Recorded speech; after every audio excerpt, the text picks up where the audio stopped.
여러분 안녕하십니까? 윈티비 미주뉴스입니다. 도널드 트럼프 대통령이 취임 후 미국에서 출생 시 당연히 부여되던 출생 시민권 제도 폐지에 서명하면서 이민사회에 큰 이슈가 되고 있습니다. 유학생, 취업비자 소지자, 주재원 등 합법적인 체류자 가정도 영향을 받을 가능성이 높아졌습니다. 보도에 김승재 기자입니다. 도널드 트럼프 대통령이 취임 첫날인 20일 출생 시민권 제도를 폐지하는 행정명령에 서명하면서 미국 이민사회에 큰 파장이 일고 있습니다. 이번 행정명령은 미국 내 불법 체류자의 자녀를 겨냥한 조치로 발표됐지만 합법적으로 비자를 소지한 단기 체류자 가정까지 영향을 미치게 되어 논란이 더욱 커지고 있습니다. 행정명령에 따르면 부모 중 한 명이 시민권자나 영주권자가 아닐 경우 미국에서 태어난 신생아도 출생신고서 발급과 시민권 취득이 불가능합니다. 이로 인해 유학생, 취업비자 소지자, 주재원 등 합법적인 체류자 가정도 영향을 받을 가능성이 높아졌습니다. 이 행정명령은 서명일로부터 30일 후 적용되며 이전에 태어난 아기들에게는 소급 적용되지 않습니다. 하지만 트럼프 대통령이 내어놓은 이번 조치가 실제 시행되기까지는 많은 법적 장벽이 예상됩니다. 캘리포니아주를 비롯해 민주당 성향의 22개 주와 워싱턴 DC, 샌프란시스코 등은 해당 행정명령의 시행을 막기 위해 위헌 소송을 제기했습니다. 또한 미국 시민자유연맹 ACLU 등 시민단체들도 행정명령이 발표되자마자 법적 대응에 나섰습니다. 소송에 참여한 주정부와 시민단체들은 출생시민권이 수정헌법 14조에 의해 보장된 권리이기 때문에 대통령의 행정명령만으로 이를 변경할 수 없다는 입장을 내세우고 있습니다. 수정헌법 14조는 미국에서 태어나거나 귀한 모든 사람은 미국의 관할권에 속하는 경우 미국 시민이라고 규정하고 있습니다. 이 조항은 오랫동안 속지주의에 기반해 해석되어 왔으며 미국에서 태어난 모든 사람에게 시민권을 부여하는 근거가 되어 왔습니다. 그러나 트럼프 행정부는 수정헌법 14조가 미국에서 태어난 모든 사람에게 자동적으로 시민권을 부여하는 것은 아니라고 주장하고 있습니다. 여기서 미국의 관할권에 속하지 않은 사람들에 대한 해석을 달리 적용할 수 있다는 입장입니다. 닉 브라운 워싱턴주 검찰총장은 이 행정명령은 매년 약 15만 명의 신생아가 시민권을 잃게 되는 결과를 낳을 것이라며 우려를 표명했습니다. 상당수의 한인 이민 변호사들은 이번 행정명령이 헌법적 문제가 많아 법원에서 최종적으로 시행이 막힐 가능성이 높다는 의견을 내놓고 있습니다. 법원에서는 수정헌법 14조에 대한 해석이 이번 사안의 핵심 쟁점으로 다뤄질 전망입니다. 윈티비 뉴스 김승재입니다. 2020년 대선에서 패배했던 트럼프 지지자들은 2021년 1월 조 바이든 대통령 당선인의 승인을 막기 위해 의사당에 난입하며 폭동을 일으켰는데요. 트럼프 대통령은 그때의 폭동 가담자 1,500여 명을 사면하고 14명의 형량을 감형했습니다. 보도에 전성구 기자입니다. 도널드 트럼프 미국 대통령이 20일 현지 시간 2021년 1월 6일 발생한 의사당 폭동 사건과 관련해 기소된 지지자 약 1,500명을 사면하고 14명의 형량을 감형했다고 발표했습니다. 트럼프 대통령은 이날 백악관에서 해당 행정명령에 서명하며 이것은 매우 중요한 일이라며 우리는 그들이 오늘 밤 감옥에서 나오기를 기대한다고 전했습니다. 앞서 트럼프 대통령은 2022년 대선에서 패배했지만 결과를 인정하지 않았고 그의 지지자들은 조 바이든 전 대통령의 승인을 막기 위해 2021년 1월 6일 의사당에 난입하며 폭동을 일으켰습니다. 트럼프 대통령 역시 폭동 선동 등의 혐의로 기소됐으나 작년 11월 대선에서 승리한 이후 법무부의 현직 대통령 불기소 방침에 따라 기소가 처리된 바 있습니다. 윈티비 뉴스 전성구입니다. 넷플릭스가 가입자 요금을 인상할 예정입니다. 가격 인상은 미 전역과 캐나다, 포르투갈, 아르헨티나 지역에 적용됩니다. 보도에 심영재 기자입니다. 넷플릭스가 가입자 요금을 인상합니다. 일반적인 광고가 포함된 플랜은 매달 7.99달러, 광고가 들어가지 않는 영화나 쇼를 시청하는 플랜은 매달 17.99달러가 된다고 넷플릭스는 밝혔습니다. 가입자 중 프리미엄 플랜을 시청하기 위해서는 2달러가 인상돼 매달 24.99달러를 내야 합니다. 프리미엄 가입자는 4K 비디오 퀄리티로 영화나 쇼를 시청할 수 있습니다. 넷플릭스 측은 보다 나은 프로그래밍을 위해 재투자 차원에서 가입자들에게 조금 인상된 가격을 내놓았다면서 이는 미 전역, 캐나다, 포르투갈, 아르헨티나 지역에 적용될 것이라고 밝혔습니다. 다만 언제부터 요금 인상이 실시될지는 발표하지 않았습니다. 트럼프 대통령은 덴마크가 통제하는 그린란드가 미국의 일부가 되길 원한다는 입장을 밝혔는데요. 이를 위해 군대를 동원하는 방안도 배제하지 않았습니다. 반면 덴마크 총리는 그린란드의 독립은 그린란드 스스로 결정할 문제라고 대립했습니다. 전성구 기자가 보도합니다. 도널드 트럼프 미국 대통령은 덴마크가 그린란드의 잠재적 매각에 동참할 것이라고 전했습니다. 트럼프 대통령은 지난 20일 자신의 집무실에서 여러 행정명령에 서명하면서 미국과 다른 국가들이 이 지역의 국제 안보를 강화하기 위해 이 섬이 필요하다고 강조했습니다. 그는 그린란드는 멋진 곳이며 우리는 국제 안보가 필요하며 덴마크가 이에 동참할 것이라고 확신한다면서 그린란드를 지키고 유지하는 데 많은 비용이 들기 때문이라고 밝혔습니다. 트럼프는 2024년 대선에서 승리한 이후 덴마크가 통제하는 자치령인 그린란드가 미국의 일부가 되기를 원한다며 인구 5만 6천 명이 넘는 이 섬을 소유하는 것이 절대적으로 필요하다고 전했습니다. 트럼프 대통령은 이를 달성하기 위해 군대를 동원하는 방안도 배제하지 않았습니다. 그는 자신의 아들 도널드 트럼프 주니어의 2주 전 그린란드 방문을 언급하면서 그린란드 국민은 덴마크에 만족하지 않으며 그곳은 우리에게만 필요한 것이 아니라 국제 안보를 위해 필요하다고 전했습니다. 미국 대통령은 이어 사방에 러시아와 중국 군함이 있기 때문에 덴마크는 그린란드 소유를 유지할 수 없다고 덧붙였습니다. 덴마크의 라스 레케 라스무센 외무장관은 어떤 국가도 다른 국가를 무작정 도울 수는 없다고 밝혔습니다. 무테 에게데 그린란드 총리는 이전에 그린란드는 매각 대상은 아니지만 미국과의 비즈니스 거래에는 열려있다고 말한 바 있었습니다. 그러면서 우리는 덴마크인 혹은 미국인이 되고 싶지 않고 그린란드인이 되고 싶다고 전했습니다. 그는 이어 우리는 항상 나토의 일원이자 미국의 강력한 파트너가 될 것이며 미래에는 협력할 것이 더욱 많다고 덧붙였습니다. 메테 프레데릭센 덴마크 총리는 지난주 트럼프 대통령과의 통화에서 그린란드의 독립은 그린란드 스스로 결정할 문제라고 밝혔습니다. 지난주 서포크 대학교 USA 투데이의 설문조사에 따르면 미국 유권자의 절반 이상인 53%가 미국이 그린란드를 점령하는 것을 지지하지 않는 것으로 나타났습니다. 윈티비 뉴스 전성구입니다. 자녀 세액 공제가 자녀 1인당 $2,000로 제한되어 있었는데요. 트럼프 대통령의 임기 동안 이 세액 공제가 어떻게 변할지에 대해 귀추가 주목되고 있습니다. 심영재 기자가 보도합니다. 2017년 세금 감면 및 일자리법에 따라 자녀 세액 공제는 자녀 1인당 최대 $2,000로 제한돼 있습니다. 이는 팬데믹 기간 동안에 최대 $3,600에서 감소한 금액이지만 2016년에 $1,000와 비교하면 2배 증가한 수준입니다. 그러나 트럼프 대통령의 두 번째 임기 동안 이 세액 공제가 어떻게 변할지에 대한 불확실성이 제기되고 있습니다.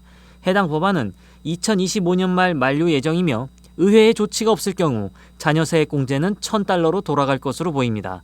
세금 전문가 애덤 브루어는 공제를 유지하려는 초당적 지지가 있어 연장이 유력하지만 그렇지 않을 경우 납세자는 소득세 원천 징수 또는 추정 세금 납부를 고려해야 할 것이라고 설명했습니다. 한편 2024년 대선에서도 자녀 세액 공제는 주요 쟁점이었습니다.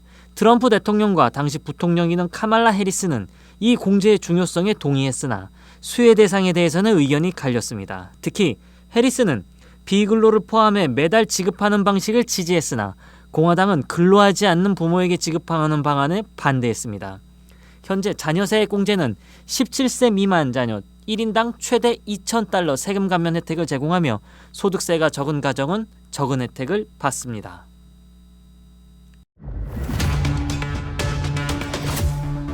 트럼프 대통령이 취임 후 불법 이민자 대량 추방을 위해 행동을 시작했습니다. 이제 단속 지역이 학교와 교회 또한 예외가 아니게 됐습니다. 김승재 기자가 보도합니다. 도널드 트럼프 미국 대통령은 취임 첫날 불법 이민자 대량 추방을 위한 조치를 취했습니다. 트럼프 행정부는 연방 이민 당국이 학교와 교회를 표적으로 삼을 수 있도록 승인하여 해당 장소에서 체포를 금지하는 정책을 철회했다고 국토안보부 DHS는 밝혔습니다. 트럼프 대통령은 우리가 그들을 나라 밖으로 내보내고 있다면서 우리는 방금 그 일을 시작했고 그들은 빨리 출국할 것이라고 말했습니다. 미 이민 세관 단속국 ICE와 세관 국경보호국이 특정 장소에서 불법 체류 의심자를 체포하는 것을 금지하는 지침은 2011년으로 거슬러 갑니다. 이때부터 학교와 교회는 출입 금지 구역으로 분류됐습니다. 그러나 이곳에서도 이민 단속 요원들이 출몰 가능성이 높아짐에 따라 시카고 공립학교 교사들과 종교 지도자들은 학생들과 신도들을 보호할 준비를 하고 있습니다. 언론사들에 따르면 연방 당국이 추방자 대상자 수십 명을 확인했고 이미 체포되거나 수배 중인 것으로 알려졌습니다. 페드로 마르티네즈 시카고 교육감은 법원 명령이나 부모 또는 보호자의 동의가 있는 드문 경우를 제외하고는 학생 개인 정보를 이민 세관 단속국과 공유할 계획이 없다며 우리는 학교가 모든 학생에게 가장 안전한 장소로 남을 수 있도록 최선을 다하고 있다고 말했습니다.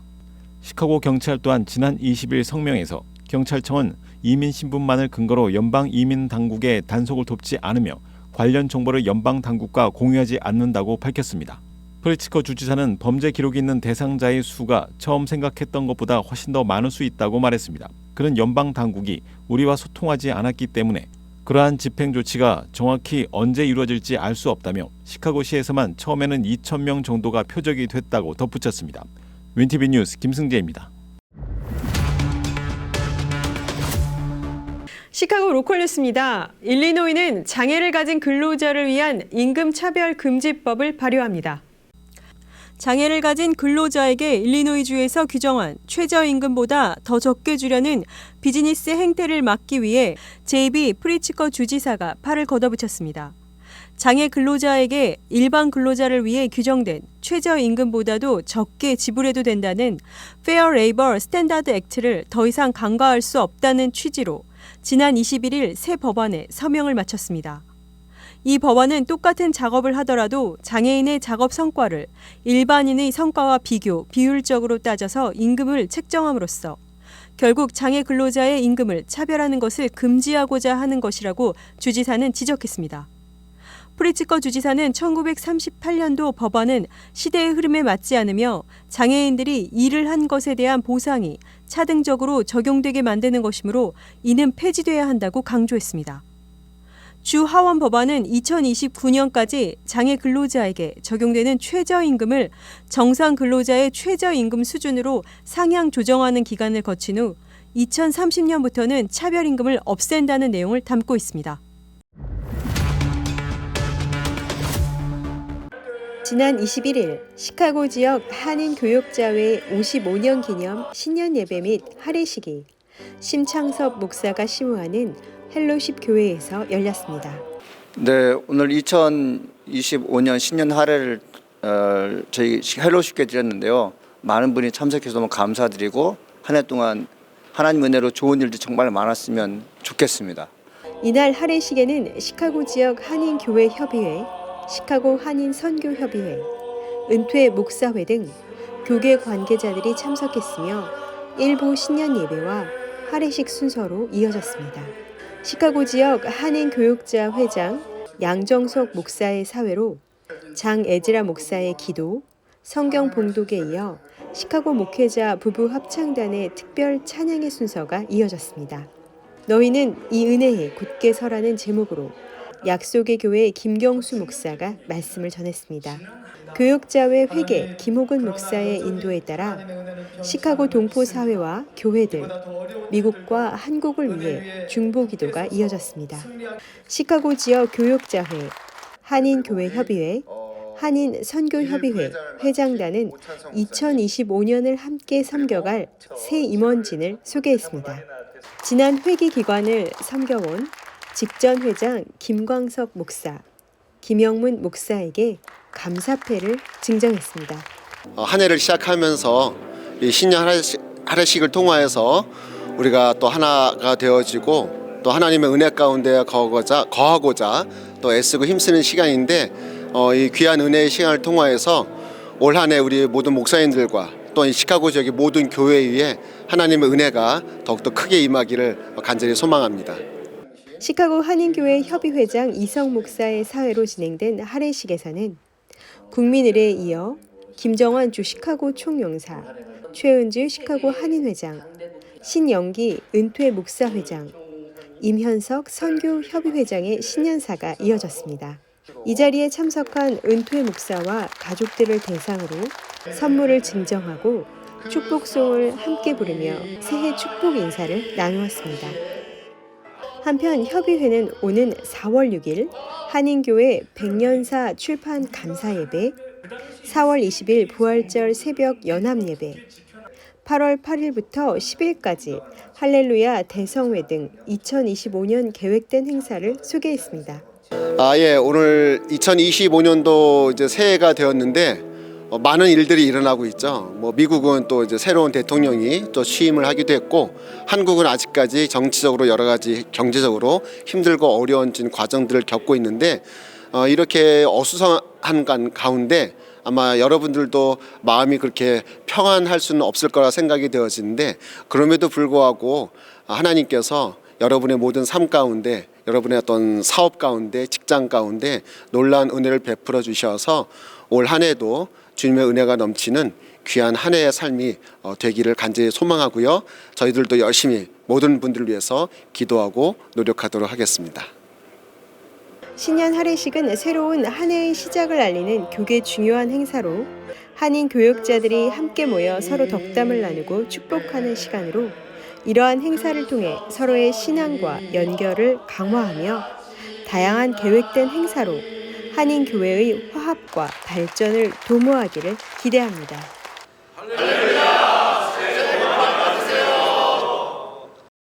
뉴스를 마칩니다. 시청해주신 여러분 고맙습니다.